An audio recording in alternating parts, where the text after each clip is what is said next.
What is up, Internet? Call me Charpen, I review stuff, and this is a great excuse to show off my Optimus Prime impression. MP-10V Masterpiece Optimus Prime Voyager class. So this is KuBianBao's MP-10V, a knockoff of the Masterpiece Optimus Prime, not that one, at Voyager scale.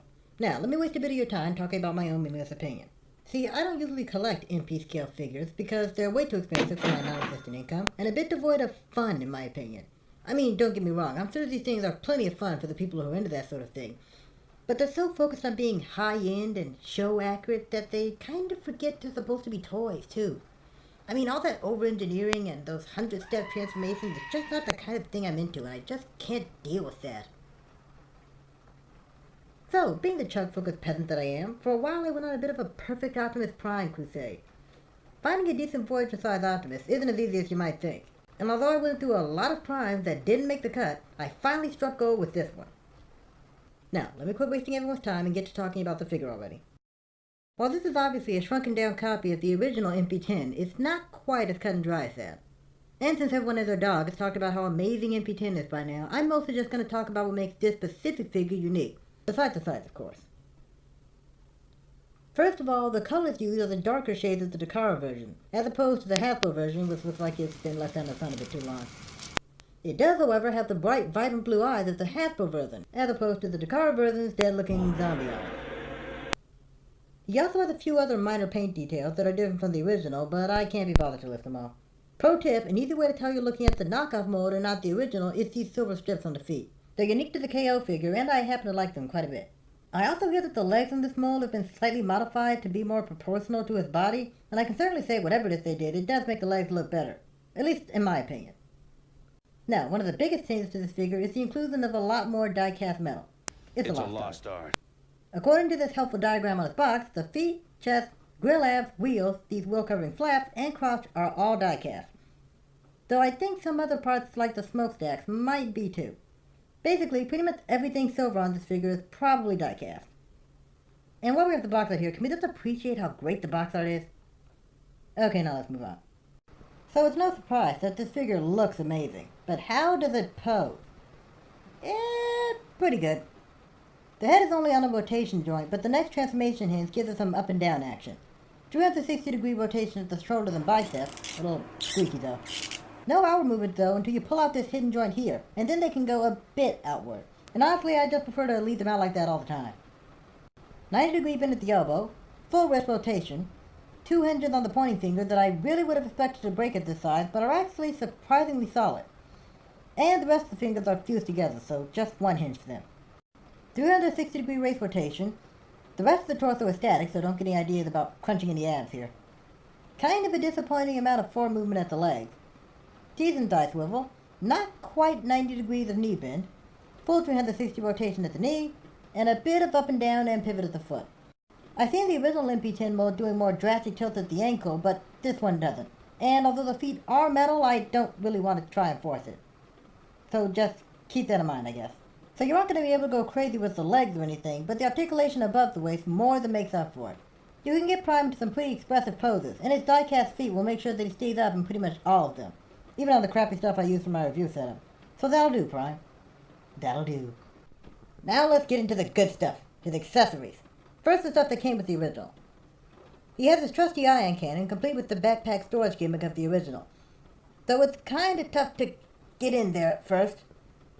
Unfortunately, the downsizing process hasn't been kind to it, because it's ended up kinda shrimpy. And it doesn't really want to tap into his hand here, so you're just gonna have to make him grip it and hope for the best.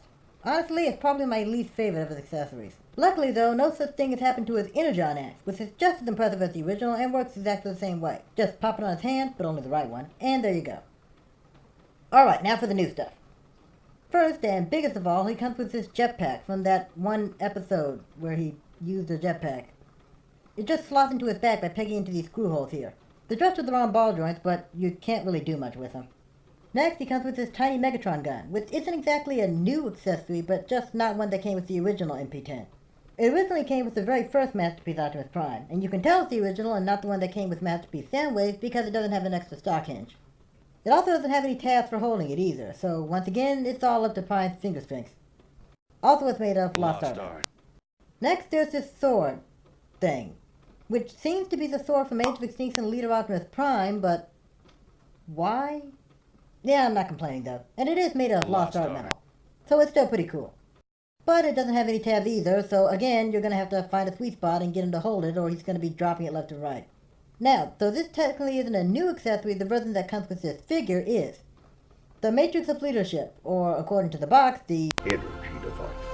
We kicked around for powerful energy. That means something. What makes this one unique is the fact that not only is it made of lost art, it can now actually open up and light your darkest hour, or kick around your powerful energy. That doesn't seem too safe. He's going to explode! If for some reason you aren't intimately familiar with MP-10 at this point, I will remind you that the original one's matrix was completely static.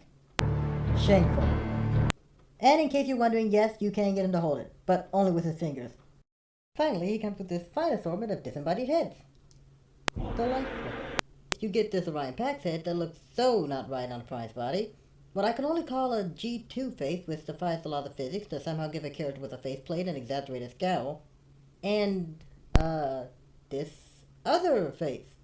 I can't really place exactly what this is, but my best guess is that it's either based on Prime's War of a Cybertron head, or it's supposed to look like the Optimus Prime in the box art. Either way, it's pretty cool. And since I don't have a proper screwdriver to swap them out, I'll just have to keep them in this tiny sandwich bag, like a perfectly normal person. It was that noise. So I think we've firmly established by now that this Toys R Us mode is the greatest thing since Cybertron theme song, but is his vehicle mode just as good? Yes, let's get into it. The transformation on this bad boy is complex, but actually not as tricky as you may think. Start off by pushing in the shoulders if they aren't already, then bend the elbows and push the arms in too. Curl the hands into fists, open this panel here, and flip them around. And while you're at it, flip out these latter bits here, because if you're anything like me, you will forget they exist until you're almost done and you have to undo like 3 steps to get them flipped out right. Next, rotate the waist 180 degrees and open up the chest. Untap the body from the grill abs, which for future reference is a lot harder to do when you're doing it the other way, and align the whole thing like this. Flip down these back panels and pull out the sides of the torso. Rotate the rear rails around like this and flip out these silver bits on the panels. Open up the Matrix Heidi panel, then rip the whole thing out of the chest and tap it into these wheel bits. Flip the head into the chest and close it back up. Swivel the shoulders back, swivel the arms forward, and get them all aligned and stuff. But you don't have to worry about it too much because once you tap these silver bits into the front like this, it'll lock everything together. Now that the hard part is done, all that's left is the legs. Close up the toes, push these fins around like this, tap them together, and push them up like this. Then just hinge the gas tanks up here, tap them in, and flip these wheel covering panels down like this. The transformation is complex, but in a fun way, and it makes you feel like a real smart person once you finish playing with a toy as indicated by the instructions. Yeah, I don't accomplish much. And the end result is an impressively good-looking truck mode. Everything is smooth, cohesive, and fits together perfectly, except this backpack panel, which gives me trouble every now and then. But for a toy whose robot mode looked like this, any kind of truck mode at all is an engineering feat. And the fact that it even looks fairly accurate at all is even better. Sure, you can see the fake crotch lights and the grill abs on it, but you've got to be looking for those to really notice them, you little prick. And the legs are way too chunky to look like a realistic semi-cab. I get it, but if you actually think that's a legitimate reason to say vehicle mode sucks, then just go play with your alternators. As for what's unique to the specific figure's vehicle mode, not much. The wheels are die-cast and have rubber tires. I don't really even know if that's different from the original, but they look slightly different at least. Now, one glaring difference, of course, is the fact that he doesn't come with his trailer.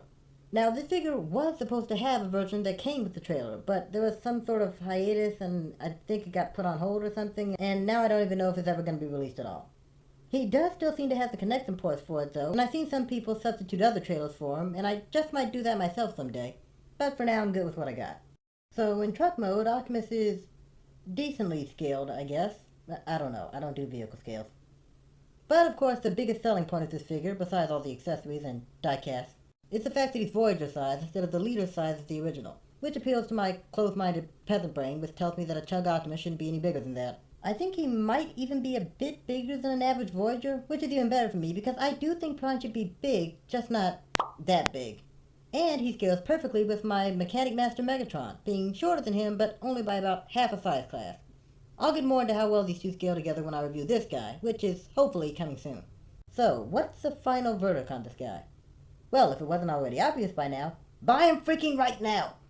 This figure is, without a doubt, the best Voyager scale Optimus Prime figure. There's just no contest. It perfectly captures the right blend of show accuracy and toy accuracy. You know, before science went too far. He looks great with any figures you want to display him with, and I just love getting him into epic poses, leading his Autobots, or fighting the Decepticon punks. Am I getting a bit too into this? I mean, I just really love it. You can usually find this guy for about 40 or 50 bucks, and these days that's not even too much more than a typical Voyager, which is sad. I got this guy on the good old eBay for about 40-ish, and frankly I couldn't be happier with it. You can find him on plenty of other sites that sell Transformer stuff too, but Amazon and eBay are as far as I go right now, so I can't really comment on those. So, bottom line, this is an amazing figure, and if you're looking for a Voyager G1 style Optimus Prime, and you don't already have the Classics Prime, or the Combiner Wars Prime, or the upcoming War for Cybertron Prime, then get this one. You will not regret it. Now, if you'll excuse me, I need to figure out how to end this video. Wait! So, thanks for putting up with my awkward mess of a first review. I don't sound like a doofus saying that, right? No, I do. I do sound like a doofus. This would be the part where I plug all my social media stuff, but, I don't got any. So, just give this video a like if it educated or perhaps even entertained you in any way. Or dislike if listening to me speak made you want to tear your ears off, which is understandable. And, yeah, I think we're done here. Bye.